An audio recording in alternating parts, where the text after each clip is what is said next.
नमस्कार दोस्तों, हमारे चैनल में आप सभी का स्वागत है। आप लोग ये कहानी कहाँ से देख रहे हैं कमेंट करके ज़रूर बताइएगा। कहानी पसंद आए तो वीडियो को लाइक, चैनल पर पहली बार आए हैं तो सब्सक्राइब करना नहीं भूलिएगा। चलिए कहानी की तरफ चलते हैं। पल्लवी गुस्से में झल्लाते हुए अपनी सास से कहती है, चुप कर बुढ़िया, तेरी हिम्मत कैसे हुई मुझे अपनी बहू कहने की? तूने अपने आप को समझ क्या रखा है? अच्छा यह तो बता, तू कहाँ की महारानी है जो मुझे संस्कारों की बात सिखा रही है? जा जा, मैंने बहू देखे हैं तेरे जैसे भिखारी। औकात तो 2 कौड़ी की नहीं है और चली आई ज्ञान बांटने। कहती हुई बहू पल्लवी अपनी बीमार सासू माँ का हाथ पकड़कर घसीटते हुए अपने घर के पीछे बने झोपड़ी नुमा कमरे में ले जाकर उन्हें लगभग पटकते हुए बाहर से दरवाज़ा बंद कर दिया। बेचारी कमला जी रोती बिलखती रही कि उन्हें बहु जोरों की भूख लगी है और बुखार के कारण मुझसे चला भी नहीं जा रहा है, लेकिन पल्लवी ने उनकी एक न सुनी। तब कमला जी धीरे धीरे अपने हाथ पैरों को मजबूत करके हिम्मत बांध कर खड़ी हुई और अपनी टूटी हुई खाट में जाकर सो गई। उनके खाट के पास ही एक टेबल रखा हुआ था जिस पर एक पैकेट बिस्किट रखा था। उन्होंने बिस्किट को खाने के लिए हाथ में उठाया तो देखा उसमें चींटियाँ लग गई है। कहा गया है ना, मरता क्या न करता। बेचारी कमला जी ने उन चींटियों को बिस्किट से हटाया और वहीं लोटे में रखे पानी में डुबो कर खाने लगी। वह 2-4 बिस्किट भी आज उन्हें किसी 56 भोग से कम नहीं लग रहे थे। उन्होंने बिस्किट को खाया और लोटे में रखे पूरे पानी को एक साथ पी गई। तब उनकी जान में जान आई। कमला जी ने बुखार के कारण 2 दिनों से कुछ भी नहीं खाया था और वह अपनी बहू से यह कहने गई थी कि बहू, मुझे किसी अच्छे डॉक्टर के पास ले चलो, मुझे बहुत बेचैनी हो रही है। अगर तूने मुझ बुढ़िया की सेवा की तो तुझे भगवान बहुत कुछ देगा। बस कमला जी ने इतना ही कहा था कि पल्लवी का पारा तो 7वें आसमान पर चढ़ गया और उसने उन्हें खरी खोटी सुनानी शुरू कर दी, यहाँ तक कि उसे भिखारी तक कह डाला। दरअसल कमला जी बचपन से ही पढ़ने लिखने में बहुत तेज थी, लेकिन उनके घर की हालात इतनी अच्छी नहीं थी कि उनके माँ बाप उन्हें बहुत ज़्यादा पढ़ाते लिखाते, क्योंकि कमला जी की और 4 बहनें भी थी, भाई एक भी नहीं था। इसीलिए कमला जी की दादी उनसे वैसे ही चिढ़ती रहती थी। कमला जी अपनी बहनों में सबसे बड़ी थी, इसीलिए 10वीं की परीक्षा देने के बाद ही उनकी शादी रामलाल जी से कर दी गई थी, जिनके 2 बच्चे पहले से ही थे, बड़ा बेटा प्रकाश और छोटी बेटी ममता। रामलाल जी की पहली पत्नी की किसी बीमारी के चलते मृत्यु हो गई थी। बच्चे अभी छोटे थे, इसीलिए रामलाल जी को आनन फानन में शादी करना पड़ा। रामलाल जी अपने ज़माने के मालगुजार परिवार से संबंध रखते थे और प्रशासनिक अधिकारी भी थे। उनका इतना रौब था कि उनके घर, गांव, मोहल्ले, यहाँ तक कि उनके ऑफिस के लोग भी उनसे थर थर काँपते थे। कमला जी की पढ़ाई के तरफ बहुत रुचि थी। कमला जी जब अपनी ननद को पढ़ाई करते देखती तो उनका भी बहुत मन होता पढ़ाई करने का, लेकिन वह संकोचवश किसी से कुछ भी नहीं कह पाती थी। रामलाल जी कमला जी के हाव भाव से समझ रहे थे कि वह क्या चाहती है, लेकिन घर की जिम्मेदारी और बच्चों का पालन पोषण सब कमला जी के कंधों पर ही था, इसीलिए उन्होंने उस ओर ध्यान ही नहीं दिया। लेकिन रामलाल जी कमला जी को हमेशा खुश रखने की तरकीब निकालते रहते थे ताकि उनका मन लगा रहे। कमला जी को भी वैसे तो किसी चीज़ की कोई कमी नहीं थी, इसीलिए उन्होंने भी हालात से समझौता करके उसी को अपना नियति मानकर खुश रहने लगी और रामलाल जी के दोनों बच्चों को अपनी सगी औलाद समझकर पालने पोसने में पूरा समय बिताने लगी और हमेशा उन्हें अपने सीने से लगा कर ही रखती थी। पर सौतेली माँ कितना भी कर ले लेकिन रहती सौतेली ही है। यह बात कमला जी की ननद और पास पड़ोस के लोगों ने प्रकाश और ममता के दिमाग में बैठा दिया था। इसीलिए वे दोनों भाई बहन कमला जी से नफरत करने लगे थे। कमला जी के पति रामलाल जी समझ रहे थे कि कमला जी बहुत अच्छी माँ है, तभी तो उन्होंने अपना बच्चा पैदा नहीं किया ताकि उनका प्यार बँट न जाए। लेकिन वह अपने बच्चों को समझा समझा कर थक गए, लेकिन उनके बच्चे मानने को तैयार ही नहीं थे, जिसका अफसोस रामलाल जी को हमेशा रहता था, जिसके कारण वह उदास और बीमार रहने लगे थे और अधिक चिंता करने के कारण अब इस दुनिया को छोड़कर परलोक सिधार गए थे। अब दोनों बच्चों की जवाबदारी कमला जी के कंधों पर आ गई। उन्होंने दोनों बच्चों की परवरिश मजदूरी करके की, क्योंकि रामलाल जी की मृत्यु के बाद ही उनके भाई बहनों ने सारा धन संपत्ति हड़प लिया और कमला जी को दोनों बच्चों के साथ खाली हाथ धक्के मारकर घर से बाहर निकाल दिया और बांझ और मनहूस कहकर उन्हें ताना देने लगी और यह भी इल्ज़ाम लगाया कि इसी ने हमारे भाई को खाई है। कमला जी थोड़ी पढ़ी लिखी तो थी, इसीलिए दौड़ भाग करके पेंशन चालू तो करवा लिया, लेकिन पेंशन से उन्हें इतने रुपए नहीं मिलते थे कि उनका और उनके बच्चों का खर्च बहुत आसानी से चला सके, क्योंकि उनके बच्चों के खर्च भी राजा महाराजाओं जैसा था। जरा सा कुछ कम हुआ नहीं कि सौतेली माँ होने के ताने सुना डालते थे, लेकिन कमला जी ने बड़े ही शिद्दत के साथ उन दोनों बच्चों की परवरिश बहुत अच्छे से की। कमला जी का प्यार और समर्पण को देखकर रामलाल जी ने एक काम बहुत अच्छा किया था कि वे लोग जिस घर में रह रहे थे उस घर को पहले ही खरीद कर कमला जी के नाम पर कर दिया था, जिसकी भनक दोनों बच्चों को नहीं थी, और एक एफडी भी करवा दिया था, जिसे उन्होंने अपने नौकर रामू काका के पास सुरक्षित रखवा दिया था। अब प्रकाश और ममता माँ से लड़ते झगड़ते बड़े होने लगे और एक दिन ऐसा भी आया कि दोनों ने अपने अपने पसंद से शादी करने का निर्णय ले लिया। तो उन्होंने शादी के दिन कमला जी से सिर्फ यही कहा कि माँ, हम लोग कोर्ट मैरिज करने वाले हैं, आप निश्चित समय में कोर्ट में आशीर्वाद देने आ जाना। कमला जी को उनके निर्णय से धक्का तो बहुत लगा, लेकिन उन्होंने उनकी खुशी में ही अपनी खुशी समझकर उन्हें कुछ नहीं कहा और सही समय में कोर्ट में पहुंचकर उन्हें आशीर्वाद देकर खुशी खुशी प्रकाश की पत्नी पल्लवी को बहू बनाकर घर ले आई और बेटी ममता को दामाद दीपक के साथ शादी करके उसके घर के लिए विदा कर दी। इस प्रकार कमला जी ने अपने कर्तव्य पूरे किए।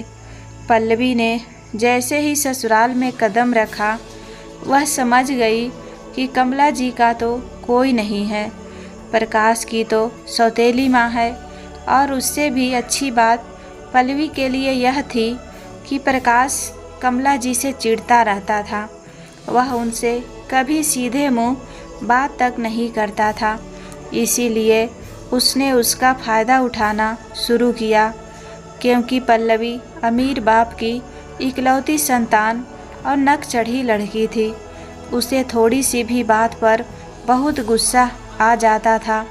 कमला जी का साधारण सा पहनावा, साधारण सा रहन सहन उसे बिल्कुल भी अच्छा नहीं लगता था। वह हमेशा प्रकाश से कहती रहती कि चलो हम अपने पापा के पास जाकर रहेंगे, मेरे पापा के पास किसी भी चीज़ की कमी नहीं है। लेकिन तुम हो कि सुनते ही नहीं हो। लेकिन प्रकाश को लगता था कि अगर वह अपने ससुराल चला जाएगा तो माँ अकेली पड़ जाएगी और माँ के अकेलेपन का फ़ायदा कहीं ममता ना उठा ले। इसीलिए वह उसे घर को छोड़कर नहीं जाना चाहता था, क्योंकि उनका घर भले ही छोटा सा था लेकिन बाजार के बीचों बीच था, जिसकी कीमत करोड़ों में थी। इसीलिए वह उस घर को छोड़कर नहीं जाना चाहता था और उसे मालूम था कि पल्लवी के पापा के पास जितने भी संपत्ति है वह एक न एक दिन उसी की होने वाली है। इसीलिए वह निश्चिंत था। वह अपने घर से अपनी माँ को धक्के मारकर बाहर निकालना चाहता था। पिता के पेंशन का पैसा तो वह पहले से अपने हाथों से ही निकाल कर लाता था, और अगर कमला जी कभी गलती से भी कुछ रुपए मांग लेती तो दोनों पति पत्नी उन पर भड़क जाते और इतनी खरी खोटी सुनाते कि बेचारी कमला जी दोबारा कभी पैसे मांगने की हिम्मत ही नहीं कर पाती थी। एक दिन प्रकाश ने कुछ कागज़ लाया और कमला जी से कहा, माँ, यह कागज़ पिताजी के ऑफिस से आए हैं। इसमें यह लिखा है कि रामलाल जी के पेंशन के पैसे वास्तव में उनके परिवार वालों को ही मिल रहे हैं या कहीं गलत लोगों के हाथों में तो रुपए नहीं जा रहे हैं। रामलाल जी के नॉमिनी में जो नाम लिखा है वह जिंदा है या नहीं, उनके जीवित होने के प्रूफ के लिए यह सारे डॉक्यूमेंट्स हैं। माँ, आप इनमें अपने साइन कर दो, वरना अगले महीने से आपको पेंशन मिलना बंद हो जाएगा। उनके नीचे उनके प्रॉपर्टी के पेपर्स भी रख दिए थे, जिस पर साइन होते ही वह घर प्रकाश का हो जाता। लेकिन कमला जी ठहरी सीधी सादी। उन्होंने अपने बेटे पर विश्वास करके उसने जहाँ जहाँ कहा वहाँ वहाँ साइन कर दिया। अब तो दूसरे ही दिन से पल्लवी और प्रकाश के तेवर ही बदल गए। रोज़ कल भी सुबह उठकर काम से कम चाय बनाकर सबको देती थी, बाकी के सारे काम कमला जी करती, तो वह किचन में जाकर सब्जी फ्राई करके चली जाती थी। फिर चावल बनाना और सब्जी पूरी तक देखते रहना, बर्तन साफ करना, किचन की साफ सफाई करके सारे काम झाड़ू पोछा कमला जी ही करती थी। लेकिन अब तो पल्लवी चाय बनाकर भी नहीं देती थी, तो कमला जी ने सोचा क्यों ना मैं ही बनाकर पी लेती हूँ। जैसे ही कमला जी ने फ्रिज में से दूध निकाला, पल्लवी झट से किचन में आई और बोली, रुक बुढ़िया, तुझे पता भी है आजकल दूध के दाम कितने बढ़ गए हैं? तुझे क्या मालूम, घर पर बैठकर मुफ्त की रोटियां जो तोड़ती रहती है। अब तो बहू पल्लवी कमला जी के एक एक निवाले का हिसाब रखती और काम कमर तोड़ करवाती, लेकिन बेचारी कमला जी उफ तक ना करती। अगर कभी उनकी तबीयत खराब भी होती तभी मजबूरन काम करना पड़ता, वरना उन्हें उस दिन भूखा ही रहना पड़ता था। एक दिन कमला जी को सचमुच तेज बुखार था और वह हाथ पैर और पूरे शरीर के दर्द से कराह रही थी। उसी दिन ममता भी उनके घर आई हुई थी। पल्लवी ने कमला जी से घर के काम करने को कहा तो वह काम नहीं कर पाई और कमजोरी के कारण थर थर काँपते हुए वहीं पर लुढ़क कर गिर गई। फिर तो पल्लवी ने उन्हें इतना भला बुरा कहा और अपने घर से निकल जाने के लिए कह दिया।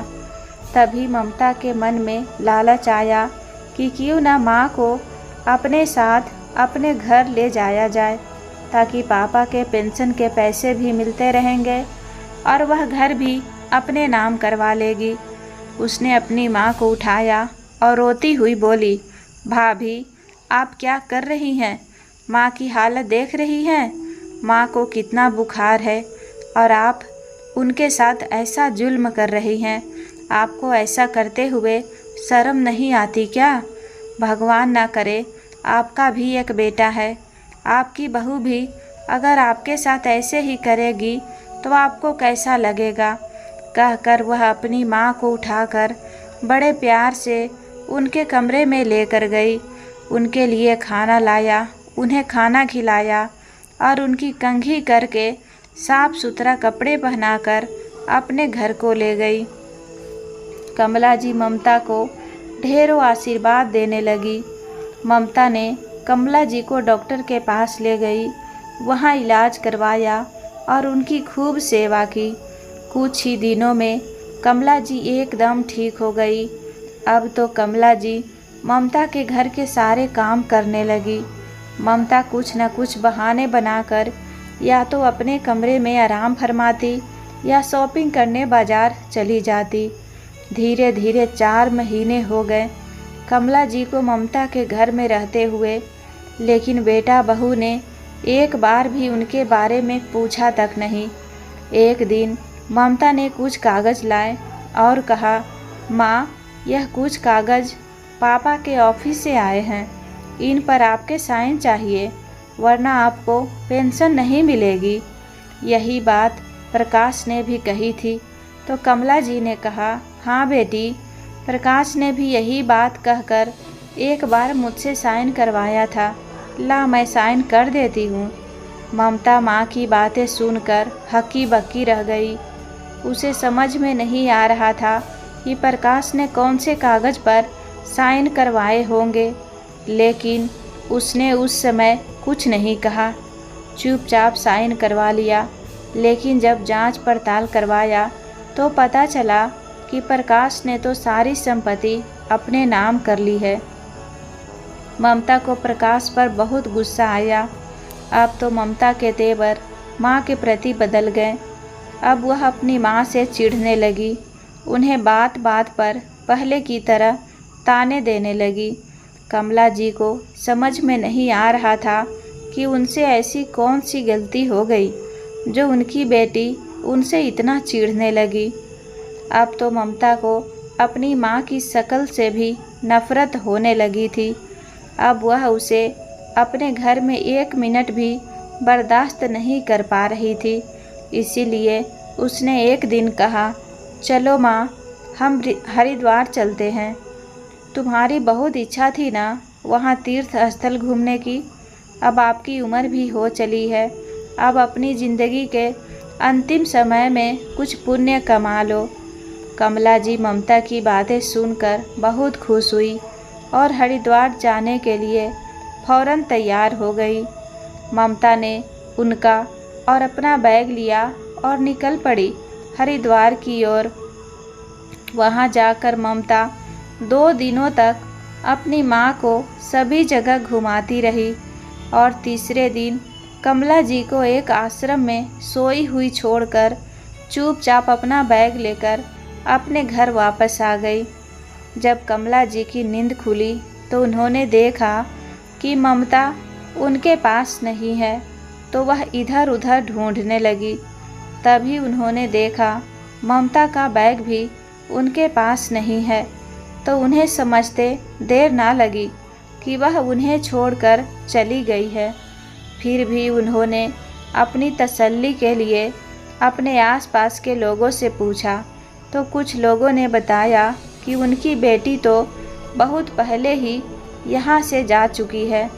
कमला जी बेचारी फफक फफक कर रो पड़ी। फिर कुछ सोचते हुए उन्होंने निर्णय लिया कि अब वह ना ही अपने बेटे के पास जाएगी और ना ही बेटी के पास। लेकिन अब वह क्या करे, कहाँ जाए, यह भी उन्हें समझ में नहीं आ रहा था।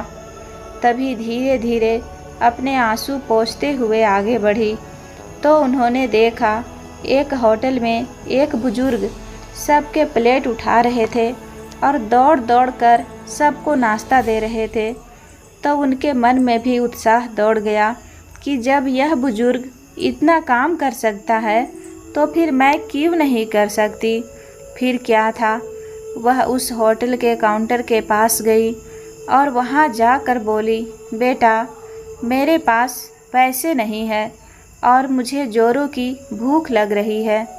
मैं मेरी बेटी के साथ यहाँ आई थी, लेकिन न जाने मेरी बेटी कहाँ चली गई? मुझे मिल ही नहीं रही है। क्या मुझे काम के बदले खाना मिल सकता है? काउंटर में खड़े लड़के ने कहा, ठीक है अम्मा जी, मैं मालिक से पूछकर आपको बताता हूँ। और वह लड़का जाकर अपने मालिक से यह सब बातें बताया तो मालिक ने तुरंत ही हाँ कह दिया, क्योंकि 2 दिनों पहले ही उनका जो सबसे अच्छा कुक था उसे मालिक की कुछ कहा सुनी हो गई तो वह उनका काम छोड़कर जा चुका था। उस होटल के मालिक ने सोचा, बुढ़िया है, कम से कम सब्जी तो काट कर देगी ही। कमला जी ने उस होटल में भर पेट खाना खाया और लग गई अपने काम में। 1-2 दिनों तो उन्होंने वहाँ का तौर तरीका देखा, लेकिन उन्हें पसंद नहीं आया। फिर उन्होंने वहाँ के मालिक से बात किया और कहा, क्या मैं अपने तरीके से यहाँ की रसोई संभाल सकती हूँ? मालिक ने कहा, आपको जैसा ठीक लगे आप कर सकती हैं, लेकिन याद रहे हमारे कस्टमर को किसी भी चीज़ की कमी नहीं होनी चाहिए। कमला जी ने वहाँ की सारी व्यवस्था अपने कंधों पर ले ली। उनका व्यवहार इतना अच्छा था कि सारे लोग उन्हें अम्मा जी कहते नहीं थकते थे। अब तो उस होटल में सारा नाश्ता खाना इतना स्वादिष्ट बनने लगा कि उनकी कमाई दिन दुगनी रात चौगुनी तरक्की होने लगी थी। फिर कुछ दिनों बाद दीपावली का त्यौहार आया। होटल में मिठाई से लेकर नाश्ता का इतना ऑर्डर आया कि होटल के सारे कर्मचारी दिन रात काम में लगे रहे। कमला जी ने भी कड़ी मेहनत की।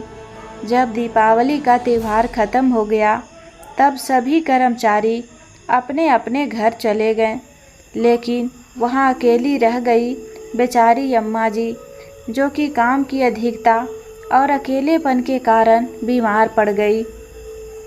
उस होटल में एक लड़का भी काम करता था। उसका नाम रोहित था, 2 मैनेजर के पोस्ट पर था। वह भी बेचारा अकेला था। उसने कमला जी को अस्पताल ले जाने में मदद किया और वह दिन रात उनकी सेवा करता रहा। और जब तक वह अस्पताल में रही वह उनसे इधर उधर की बातें करता रहा और उनके परिवार के बारे में पूछा तो कमला जी ने रो रो कर सारी बातें बता दी कि किस तरह उनके सौतेले लालची बेटे बेटी ने उन्हें घर से निकाल दिया है। तब रोहित को समझते देर ना लगी कि यह मेरी दादी है, जिसे मेरी बुआ ने मर गई कह दिया, जिनका दोनों भाई बहन हैं, श्राद्ध भी कर दिया। अब रोहित ने कमला जी को भी सारी सच्चाई बता दिया कि उसने भी अपने माँ बाप को छोड़ दिया है, क्योंकि जब से उनकी माँ ने उसकी दादी को घर से निकाला था तब से ही उसकी मन घर में रहने का होता ही नहीं था। इसीलिए वह हॉस्टल में रहकर अपना पढ़ाई किया और होटल मैनेजमेंट का कोर्स करके आज यहाँ नौकरी कर रहा हूँ। मुझे यहीं रहने और खाने की सुविधा भी दी जा रही है। दादी, अब आप मेरे साथ रहेंगे। उस दिन से कमला जी रोहित के साथ रहने लगी। उधर पल्लवी के पिता ने 2 नंबर का काम करके जितने पैसे कमाए थे उसमें पकड़ा गया, जिसके कारण उसके पूरे परिवार को आजीवन कारावास की सज़ा हो गई थी।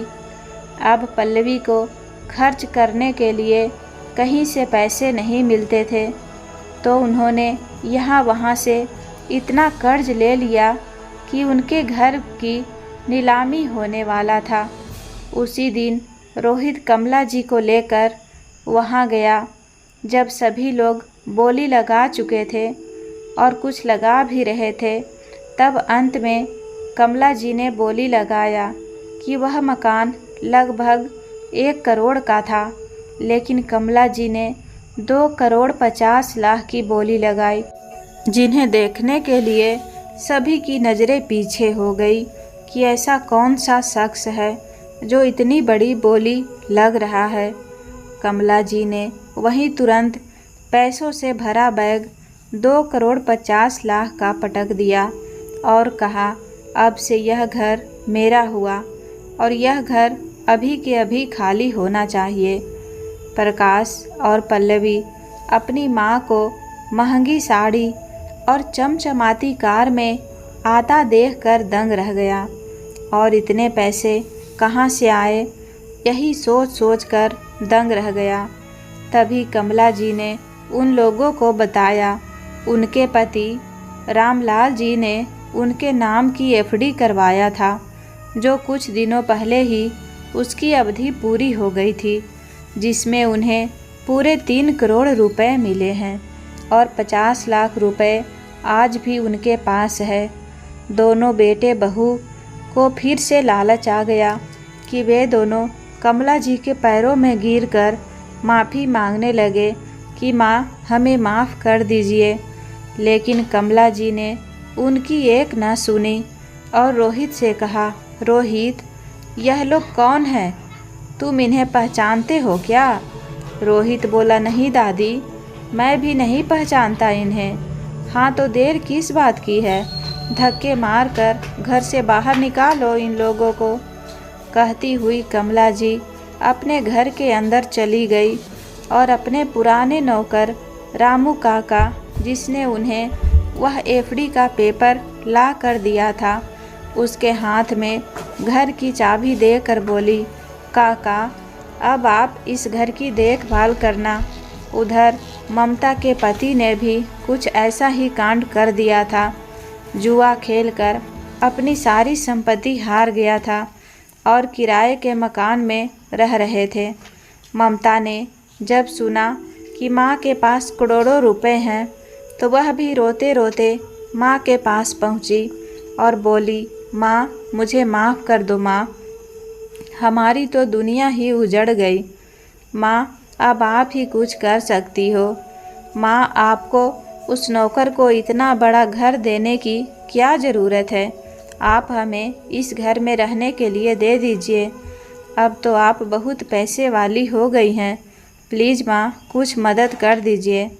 कमला जी बोली, अरे तुम कौन हो बेटी, मैं तो तुम्हें नहीं पहचानती, तुम कहाँ रहती हो? वैसे मैं आजकल अजनबी से ज़्यादा मेल जोल नहीं रखती हूँ, और जो तुम रामू काका को नौकर कह रही हो ना, वास्तव में यही मेरे अपने हैं।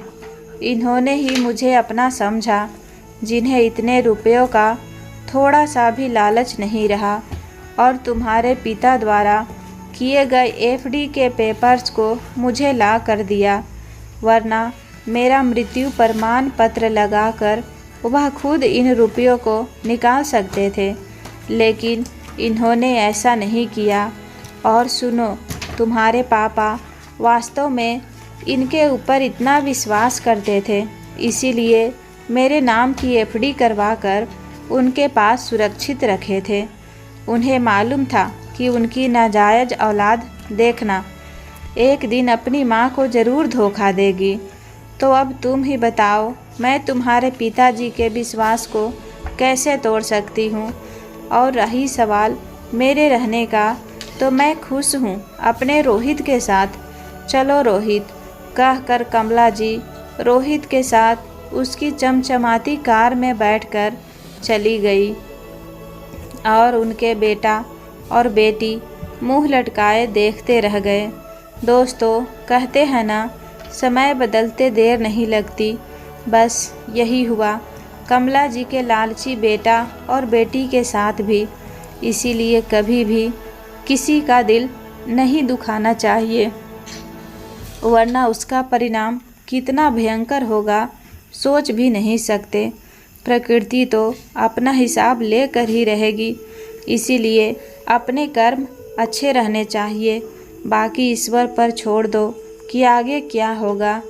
कमला जी ने अपने बेटा बेटी के साथ सही किया या गलत, अपने विचार कमेंट करके ज़रूर बताइएगा। और कहानी पसंद आए तो वीडियो को लाइक, शेयर, सब्सक्राइब करना नहीं भूलिएगा। कहानी को पूरा देखने और सुनने के लिए दिल से धन्यवाद।